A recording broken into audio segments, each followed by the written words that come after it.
শুভ নববর্ষ 2025।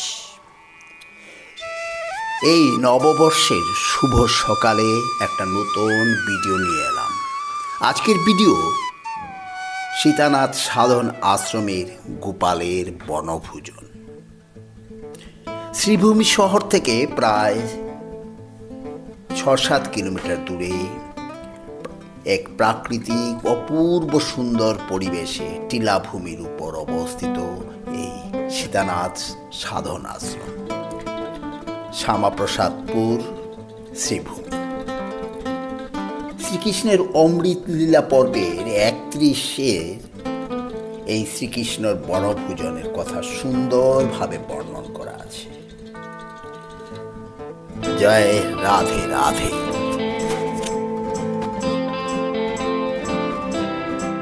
তো এই মুহূর্তে আমি এসে গেছি শ্রী শ্রী সীতানাথ সাধন আশ্রমে। জয় রাধে জয় রাধে। ভক্তবৃন্দরা ওনারা এই মন্দিরে যাচ্ছেন, আমি তুলে ধরছি এই মন্দিরের দৃশ্য। আর আরো অনেক অনেক ভক্তবৃন্দ, জয় রাধে, অনেক অনেক ভক্তবৃন্দরা আসছেন। আজকে গোপাল বনভোজন। আর এক কথা, সত্যি কথা বলতে কি, আমি হয়তো ঠাকুরই আমাকে নিয়ে এসছেন, কারণ আমি রওনা হয়েছিলাম আশপাশের গ্রামগুলোকে একটু এক্সপ্লোর করব। তো একজন সাধু কিসিমের মানুষ, ওনাকে আসতে দেখছি, তো আমি বললাম এখানে কি কোনো মন্দির মঠ আছে নাকি। তো উনি বললেন যে সামনেই সীতানাথের আশ্রম, আপনি চলে যান, ওখানে গোপাল বনভোজনের অনুষ্ঠান করা হচ্ছে। এই মন্দিরের দৃশ্য।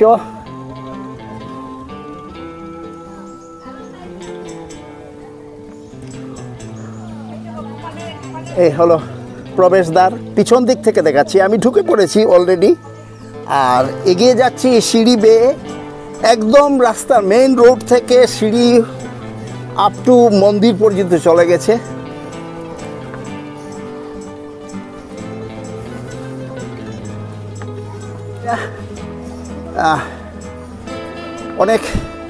আমাদের অনেক উঁচু পথ, অনেকটা সিঁড়ি ভেঙে উপরে উঠতে হচ্ছে।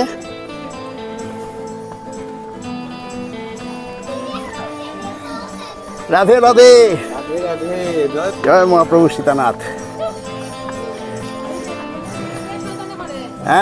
এই তোমার শয়তানি উঠে যাচ্ছে ছবিতে। রাধে রাধে। তো অবশেষে সিঁড়ি ভেঙে মূল প্রবেশদ্বারে এসে গেছি। অনেক অনেক ভক্তবৃন্দ এখানে।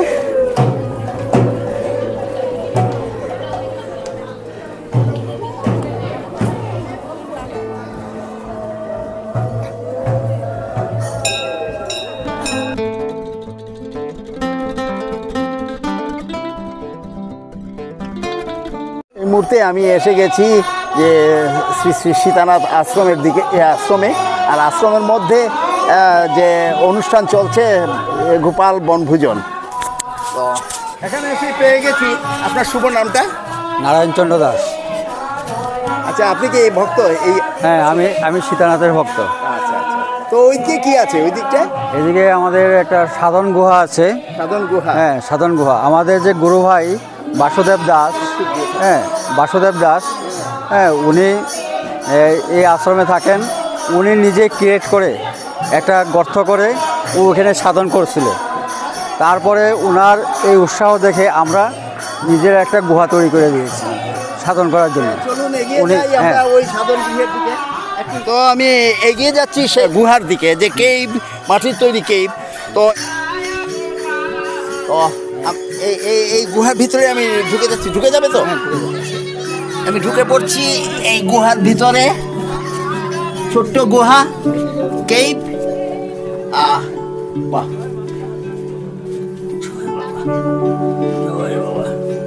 রয়েছে শিবলিঙ্গ আর মহাদেবের পট, আর এই হলো মাটির গুহা। এই গুহা থেকে বের হয়ে এগিয়ে যাচ্ছি, সেখানে ভক্তরা নানান ধরনের গান কীর্তন করছেন।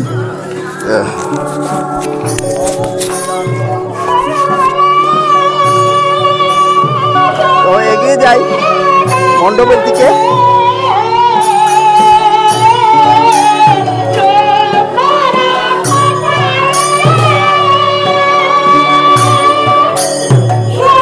রাধে রাধে।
রাধে জয় রাধে জয় বাবা সীতানাথ কে জয় বাবা সীতানাথ কে যোগেশ্বর ভগবান কে যোগেশ্বর ভগবান কে গোপালের বনভূজন কে গোপালের বনভূজন কে আপন আপন গুরু গোবিন্দ কে আপন আপন গুরু গোবিন্দ কে ভক্তবৃন্দ কি, ভক্তবৃন্দ কি, জয় জয় রাধে, জয় জয় রাধে রাধে রাধে। এখানে যে অনুষ্ঠানটা হচ্ছে সেই অনুষ্ঠানটা হচ্ছে গোপালের বনভোজন। আমাদের এখানে তো বনভোজন প্রতি বছরই হয়। আমরা প্রচুর আনন্দ করে সবাই ভক্তরা মিলে এখানে এসে যার যে গোপাল আছে সবাই গোপাল নিয়ে আসে এখানে বাল্য ভোগ হয়, এখানে দুপুরে ভোগ হয়, তারপরে বিকালে আবার শীতলা ভোগ হয়। সবাই মিলে আমরা খুব আনন্দ করি, নাচ গান টান হয়, দুপুরবেলা ভোগের প্রসাদ পাই আমরা সবাই মিলে আমরা একসাথে খুব আনন্দ করি। আমরা আসি সবাই ভক্ত, আমরা সবাই আসি। হ্যাঁ, আমরা গোপালকে নিয়ে আসি, প্রতি বছরই হয়। আমরা যার যার সবার বাড়িতে গোপাল আছে। শুভ নামটা অনেক কথা বললেন। আমার নাম গীতা রানী দাস। অনেক অনেক আমার নমস্কার। নমস্কার।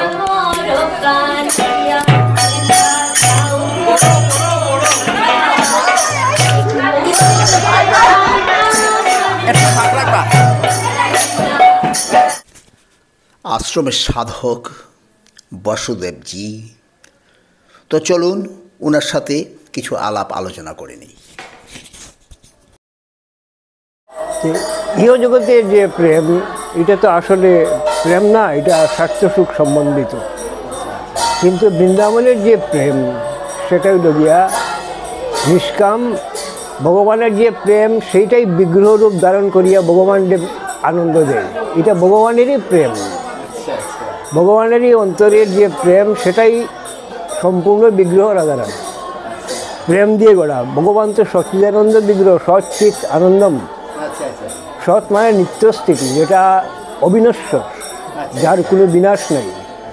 চিৎ মানে চেতন, চৈতন্যময়। ভগবান নিরন্তর চেতন, সেই চেতনাতেই এই জগৎ সম্পূর্ণ বিস্তৃত হয়েছে এবং সেই চেতনাতেই প্রাণ সঞ্চারিত হয়েছে এবং জীব সকল সক্রিয়। এই চেতনা সচ্চিৎ আনন্দম। ভগবান নিত্য, ভগবানের যে বিগ্রহ সেটা আনন্দময় বিগ্রহ, আনন্দ দিয়ে তার বিগ্রহ করা। এখানে ও নিরানন্দের কোনো লেশমাত্র নেই। এবং গোপীরা কৃষ্ণের সেই আনন্দ উপভোগ করেন এবং কৃষ্ণকেও সেই আনন্দ দান করেন। এটাই একটা, যখন ভগবান বৃন্দাবনে যখন বাল্যলীলা করছেন তখন নিত্য বনে গোচারণে যেতেন গোপী সখাবৃন্দের সঙ্গে। তে সেই দুপুরবেলা যখন তারা একসঙ্গে বসত, কৃষ্ণের সঙ্গে যে যা আনত তাই সব বেটে কৃষ্ণের সঙ্গে বসে ভোজন করত। যে বনে ভোজন করেন বলেই বনভোজন। যে আজকের সেই অনুষ্ঠান, সেই লীলাকরণ না, এটা পৌষ মাসেই বেশি হয়। পৌষ মাসেই বনভোজনটা বেশি হয়। সবাই দিকে পিকনিক করে করে পৌষ মাসেই হয়। অনেক অনেক কিছু জানতে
এখনো সে রাধারানী বাঁশের সুরে বাবুনি এখনো সে রাধারানী বাঁশের সুরে বাবুনি অষ্ট চোখের শিরোমণি অষ্ট চোখের শিরোমণি অষ্ট চোখের শিরোমণি নবরাত্রে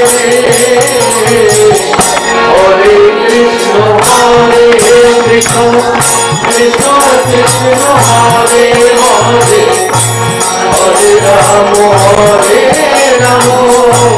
রাম রাম হরে হরে হরে কৃষ্ণ কৃষ্ণ কৃষ্ণ কৃষ্ণ হরে হরে হরে রাম রাম রাম রাম হরে হরে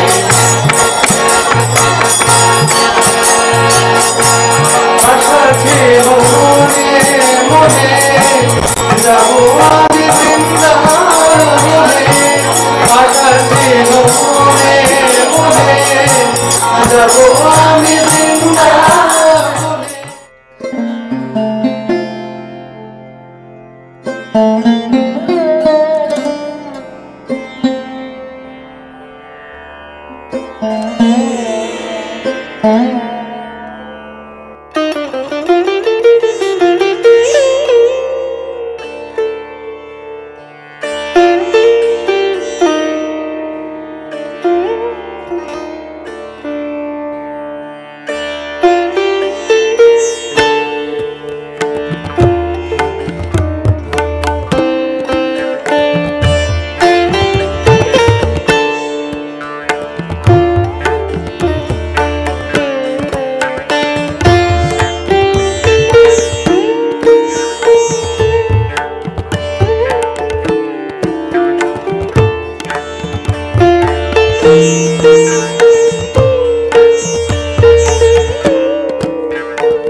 বনভূষণকে আপন আপন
তো সারাদিন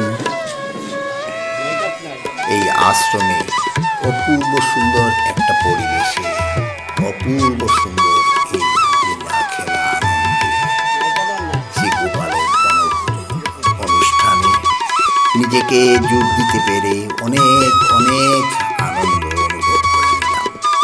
তো আজ এখানে শেষ করছি। নমস্কার।